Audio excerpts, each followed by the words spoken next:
बारे में थोड़ा तारुफ करा दीजिए। सबसे पहले तो सर मैं आपसे जानना चाहूँगा। डॉक्टर डीवी पाठक, और यहाँ पे मैं माइक्रोबायोलॉजी का साइंटिस्ट हूँ। मेनली हमारा जो प्रयोगशाला है बावल में है, तो वहाँ पे भी मैं किसानों के लिए बायो फर्टिलाइजर जैविक खाद तैयार करता हूँ। सब थोड़ा सा आपके बारे में समझाइए। हाँ, मैं doctor D R. Chauhan, retired from ये इसी कृषि विज्ञान केंद्र से रिटायर हुआ था 1 साल पहले। तो और मैं यहाँ का इंचार्ज भी था, और फसलें मेरे अंडर थी। फसलें मैं मेवात के पूरे एरिया में देखता था।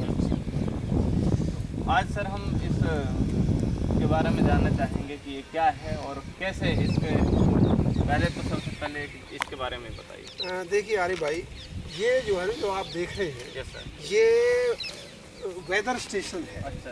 तो यहाँ क्योंकि गवर्नमेंट ने यही सोचा कि आजकल इतनी टेक्नोलॉजी आ चुकी है कि अगर किसान को आगे से आगे अगर उसके बारे में कैसा मौसम रहेगा, क्या होगा, तो उसके बारे में जानकारी हो, तो किसान जो है, मान लीजिए हमें ये पता है कि आगे फ्रॉस्ट पड़ने वाला है, पाला पड़ने वाला है, तो हम किसानों को पहले ही बता सकते हैं 2-4 दिन पहले कि इतने तारीख को या इतने दिन में ये पाला पड़ने वाला है, अपने फसलों को आप पानी लगा दीजिए। तो वो पानी लगा करके अपनी फसलों को बचा सकते हैं, या सरसों की फसल है तो धुआं करके उसको बचा सकते हैं पाले से।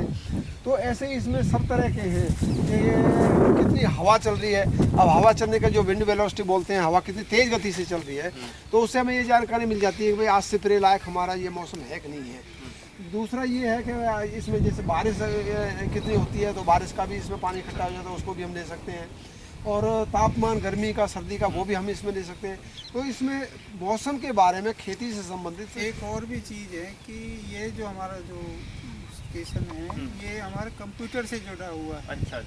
तो सारे देश की जानकारी हमारे कंप्यूटर के ऊपर आ जाती है कि कहाँ मौसम किस जगह कैसा है, आने वाले 5-7 दिन में यहाँ कैसा होगा। क्योंकि जहाँ जैसे कहीं पे कम दबाव बना हुआ है, तो कितने दिन में यहाँ पहुँचेगा, तो ये सारी बिफोर द टाइम अवेयर कर देता है। हाँ, बिफोर द टाइम। उसके बाद फिर आप कम्युनिटी में जाके वहाँ बताते हैं कि आप इस तरह से अपना फसल का बचाव कर सकते हैं। और हमारी यूनिवर्सिटी ने इस तरह से वहाँ पर जो हमारा ये डिपार्टमेंट है मौसम विभाग का, वो जानकारी देते हैं हर कृषि विज्ञान केंद्र पे। वहाँ के एक आध साइंटिस्ट के ऊपर SMS आते हैं कि आने वाले 1 वीक के अंदर ऐसा मौसम रहेगा, ये टेम्परेचर रहेगा, तो वो भी जानकारी देते हैं। हम यहाँ से भी ले सकते हैं अपने डिस्ट्रिक्ट की, और वहाँ से भी हमारे पास आती है। आरिफ भाई, मैं किसान भाइयों को भी आपके प्रोग्राम से अवगत कराना चाहूँगा कि एक मोबाइल अलर्ट के नाम से हमारे मौसम विभाग जो हरियाणा कृषि विश्वविद्यालय ने शुरू किया हुआ है। अच्छा। कोई भी किसान भाई अपना मोबाइल नंबर वहाँ पे ऐड करवा देता है, तो जो भी जानकारी होगी वो उसके मोबाइल पे मैसेज, वो कैसे हो पाएगा सर? वो ऐसे कि या तो नंबर हमारे कृषि विज्ञान केंद्र में कोला में नंबर जमा करवाएं, या कभी किसी किसान भाई का हिसार चक्कर लगता है तो वहाँ पे जा कर के अपना नंबर वहाँ दें, तो उन्हें फ्री ऑफ कॉस्ट मैसेज आता रहेगा।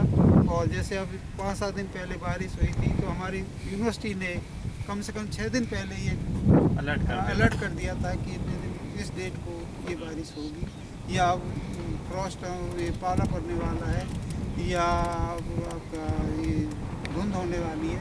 सारी जानकारी वो एडवांस में। एक चीज़ और मैं आपसे जानना चाहूँगा, जो ये ज़मीन की उपजाऊ शक्ति है, इसको कैसे बरकरार रखा जाए, इसके बारे में कुछ खास बताएं। क्योंकि आजकल अगर बात की जाए मेवात के उस एरिए की, जहाँ नूह, फिरोजपुर, पुन्हाना और नगीना और ये आसपास का एरिया है, तावड़ू वगैरह, क्योंकि तावड़ू की साइड भी कुछ मीठा पानी, पर यहाँ जो अरावली की बॉटम में जो वहाँ पर अगर देखा जाए तो कुछ ही मीठा पानी, और अब धीरे धीरे वो खारा पानी बदल रहा है, बाकी तो सारी ज़मीन खारी। अरे भाई, सबसे पहले किसान के लिए ज़रूरी है कि जो उसका पानी है उसकी मतलब चेक कराने के बाद ही वो उसे पता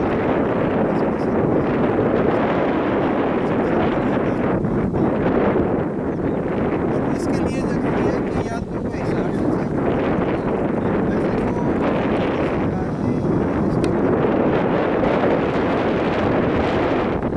पानी अपना चेक करा सकते हैं। परंतु यदि आप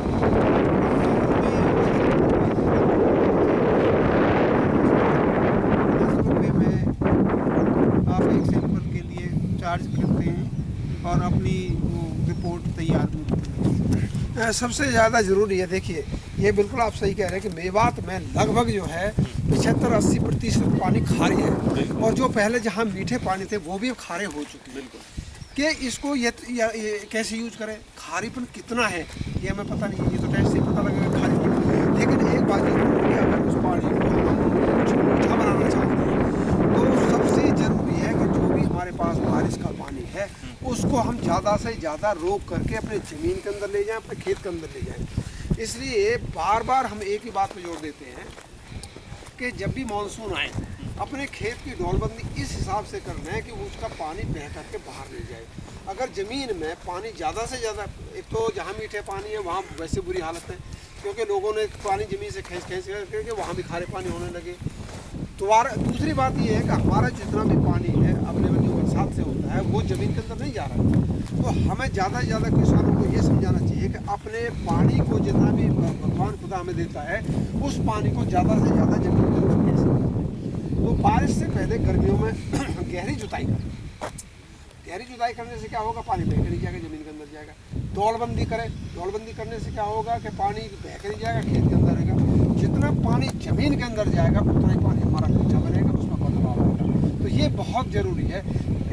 देखिए पहले क्या था, पहले झड़ लगता, लेकिन अब झड़ तो नहीं लगता। बारिश तो लगभग अभी भी उतनी होती है जो आज से 20 साल पहले होती थी, लेकिन अब क्या होता है, अब एकदम हो जाती है और बारिश इतनी ज़्यादा हो जाती है, एकदम इतनी बारिश पड़ जाती है कि मतलब 2 घंटे के अंदर इतनी बारिश हो जाती है जो पहले 24 घंटे होती थी। तो इसलिए उस पानी को रोकना बहुत ज़रूरी है। अगर पानी को नहीं रोका, सर एक चीज़ और है, वाटर जो कंजर्वेशन की अगर बात की जाए, जब पानी ही नहीं है किसी के पास तो वहाँ अगर जोर दिया जाए कि लोग ज़्यादा से ज़्यादा जल बचाएं, अपने ड्रॉप सिस्टम या जो दूसरे और तरीके हैं, फुहारे सिस्टम वगैरह। हाँ ये भी देखिए बहुत ज़रूरी है, ये सब्सिडी है इन चीज़ों के ऊपर, लेकिन किसान अभी अपना नहीं रहे उस बात को। तो वो भी ड्रिप इरिगेशन है, या हम ऐसी फसल लें जैसे गेहूँ है, गेहूँ की बजाय हम जौ ले सकते हैं, हम अपना सरसों ले सकते हैं। तो ऐसी फसल हम उगा सकते हैं जिनमें पानी की दरकार हो। और लेकिन मुझे ताज्जुब जब होता है कि मैंने खुद जो है तावड़े एरिया में जहाँ की पानी इतना नीचे जा चुका है, ज़मीन रेतीली है और उनमें धान लगाते हैं। अब धान में कितना पानी चाहिए, धान में 8-10 पानी चाहिए ऐसी ज़मीन के ऊपर, कहाँ से पानी आएगा। तो हमने सत्यानाश कर दिया बिल्कुल। तो किसानों को ये छोड़ना होगा धान का जो कॉन्सेप्ट है, और ऐसे एरिया में खासकर जहाँ पानी लगातार नीचे जा रहे हैं, पानी मीठे बदलाव आ रहा है। पर यह भी बहुत बड़ा कारण है बदलाव का, कि हम प्रॉपर जो है खेती नहीं कर पा रहे हैं जो करनी चाहिए ऐसी ज़मीन के पानी के ऊपर जहाँ पे खारे पानी। बहुत बहुत इसके साथ आरब भाई मैं थोड़ा सा और जीवाणु खाद के बारे में बताना चाहूँगा कि जीवाणु खासकर मेवात एरिया में जीवाणु खाद के बारे में लोगों को जानकारी नहीं है, और रासायनिक खाद ही वो अपने खेतों में प्रयोग कर रहे हैं। इससे भी ज़मीन की जो गुणवत्ता है खराब हो। यदि वो एजो टीका और फॉस्फो टीका भी अपने फसलों में लगाए तो उससे कम से कम आपकी 10% पैदावार बढ़ेगी और ज़मीन की सर से एक टीके का नाम सुनते थे, राइसोबेरियम का जो टीका है उसका एक, क्योंकि मेवात की कम्युनिटी में तो लोग इस तरह की उनको पता ही नहीं है ज़्यादातर, क्योंकि गांव में रहते हैं और उसी लाइन में लगे हुए हैं। जैसे अगर एक सिस्टम बढ़ जाए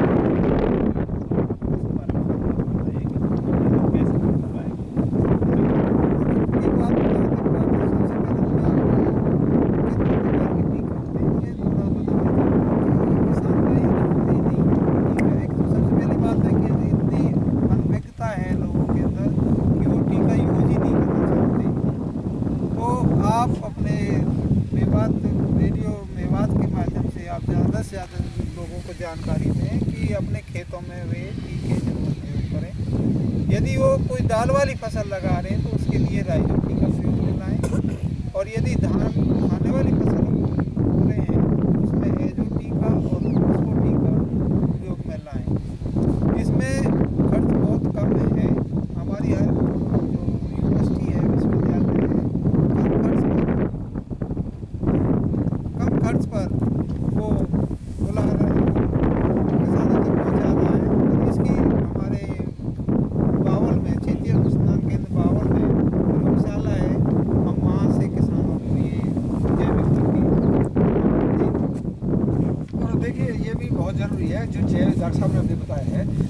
जैविक खेती करेंगे या उसमें गोबर की खाद डालेंगे या हम दलहनी फसलें लेंगे या ढेंचा लगाएंगे, तो उससे क्या होता है कि हमारे पानी रोकने की क्षमता ज़मीन की बढ़ती है, अच्छी पैदा होगी उससे। और हम लगातार अगर केमिकल फर्टिलाइज़र ही डालते रहेंगे, दूसरी ये चीज़ें नहीं डालेंगे, तो हमारा बड़ा नुकसान होगा। तो इसलिए हमें चाहिए कि हम दलहनी फसलें भी लें और ये सारी चीज़ें खाद भी, गोबर की खाद भी डालें और दलहनी फसलें लेंगे तो, और ये राइजोबियम टीके और दूसरे टीके जो भी बताए हैं इनको अगर डेफिनेटली हमारी खेती ज़मीन की जो दशा है वो भी सुधरेगी, पानी रोकने की क्षमता जो हमारी सुधरेगी। तो ये बहुत ज़रूरी है और ये किसानों को अपनाना चाहिए। और चलो ये तो अच्छी बात है, गवर्नमेंट को सब्सिडी बात जानकारी आ गई है और इस चीज़ को ढींचा लेकिन एक चीज़ मुझे थोड़ा सा ताजुब होता है कि लोग जहाँ पहले बहुत अरहर लगाते थे, अरहर छोड़ते अरहर की तरफ दोबारा जाना चाहिए, दोबारा जाना चाहिए। कुछ ही दिन में मेरे बात में देखा जाए तो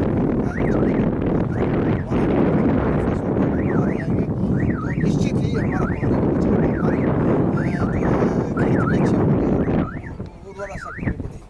सर, जैसे कि अभी आप बात कर रहे थे मोहम्मद आरिफ से, तो मैं भी आपके साथ कुछ बातचीत करना चाहूँगा। मैं अपने बारे में थोड़ा आपको बता दूँ कि मेरा नाम देवराज खटाना है और जैसे अभी बातचीत चल रही थी, आपने बताया कि जो खेत की डेवलपमेंट होती है वो करनी अच्छी होती है। और इसके साथ साथ मैं एक चीज़ जानना चाहूँगा कि ज़मीन को समतल करने से क्या क्या फ़ायदे हैं, वो भी थोड़ा आप बताएँ। देखिए, अगर ज़मीन हम समतल रखेंगे तो उससे हमारा लगभग जो है, आप ये समझिए कि एक फसल में पानी लगाए तो 30% कम से कम 25-30% पानी की हम बचत होती है। गेहूँ का अगर उदाहरण लें या हम सरसों का उदाहरण लें, मान लीजिए एक खेत जो है समतल नहीं है और वो 10-12 घंटे में भरता है एक खेत, अगर हमने समतल कर दिया तो वही 6-7 घंटे में भर जाएगा। तो हमने कितना बचत पानी की बचत के साथ साथ ये भी है कि हमारी जो पैदावार है, क्योंकि एक जगह पे तो पानी भरा हुआ है, एक जगह पे पानी पहुंच ही नहीं रहा है। तो जब बराबर सभी जगह पे पानी पहुंचेगा तो हर पौधे को बराबर पानी मिलेगा और उससे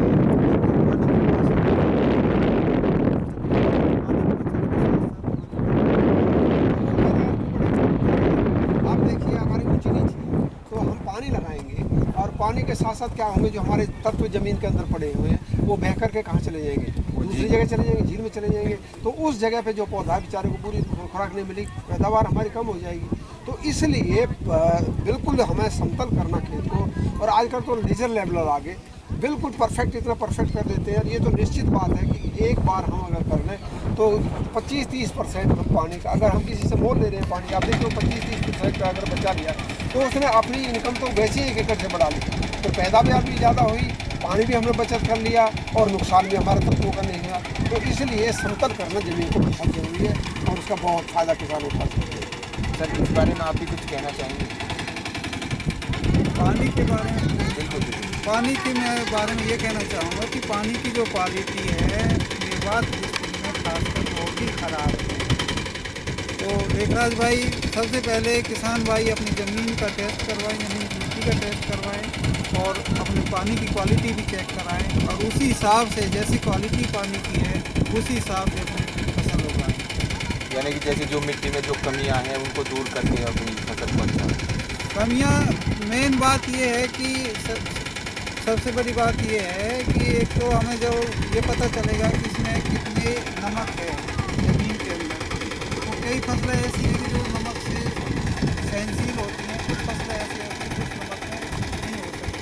तो हमें तो किसान भाई को यही नहीं पता कि हमारी फसल इस खेत में हो सकती है नहीं हो सकती है, तो बेकार का खर्च नहीं करेंगे और अपना उसी हिसाब से अपना फसल लगाएंगे।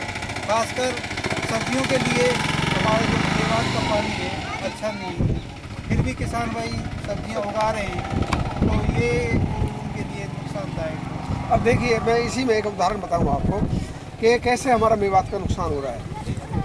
पानी नीचे खा रही है और लोगों ने धान लगा दिया। अब धान में वो खारा पानी ज़मीन का तो लगा नहीं सकते, वो कहाँ से लगाएंगे, वो नहर का पानी लाएंगे। नहर का पानी लगाने से क्या होगा, अब इसमें तो धान में तो हर समय पानी खड़ा रहेगा, ज़मीन का पानी खिंच नहीं रहा है। ये समस्या आ गई कि उनके हर समय थोड़ी बारिश होती खेतों में पानी भर जाता है क्योंकि चौबा बिल्कुल ऊपर आ गया। तो कैसे होगा? मैं किसानों को यही समझा, अपने टाइम में यही समझाता रहा कि तुम धान को छोड़ो, धान को छोड़ो, कहाँ से पानी लाओगे? तुमने अपनी समस्याएं इतनी पैदा कर ली कि आपके पानी निकलते, खेत निकलते नहीं, हर समय पानी भरा रहता है उनमें। तो इसलिए हमें क्रॉप रोटेशन जो है ये बिल्कुल छोड़ना पड़ेगा। और जहाँ खारे पानी है, दोनों जगह, जहाँ खारे पानी है वहाँ भी धान को, जहाँ मीठे पानी है और जो भी हमारे ज़मीन के ऊपर 100, 200, 250 फुट पे चला गया, वहाँ भी हमें धान को छोड़ना पड़ेगा। यानी कि जहाँ पे पानी का जो लेवल है वो नीचे चला गया, नीचे चला गया। जहाँ मीठे पानी है वहाँ तो बिल्कुल नीचे चला गया, और जहाँ पानी खारे पानी है वहाँ बिल्कुल पानी वाटर टेबल जो है पानी का स्तर बिल्कुल एकदम ऊपर आ गई। अगली फसल भी हम नहीं लगा और सकते। इससे एक और नुकसान होता है कि हमारी जो ज़मीन है इसमें छोटे छोटे छिद्र होते हैं, उन छिद्रों में हवा बनी होती है। यदि हम लगातार पानी देते रहेंगे तो छिद्र रुक जाते हैं। छिद्र रुकने से जो पौधे की जड़ों को हवा नहीं मिलती, और वो हवा नहीं मिलने की वजह से वो सारा नुकसान होता है। बहुत शुक्रिया सर हमारे किसान साथियों को। नहीं, इसमें मैं थोड़ा सा ऐड करना चाहता हूँ किसान भाइयों के लिए। खारे पानी का नुकसान क्या होता है, और वाटर टेबल अगर ऊपर आ गया तो देखिए गर्मी में क्या होता है, गर्मी में पानी ठीक है, नीचे से क्या आएगा, पानी को खींचता है ऊपर, तो पानी के साथ साथ नमक आएगा।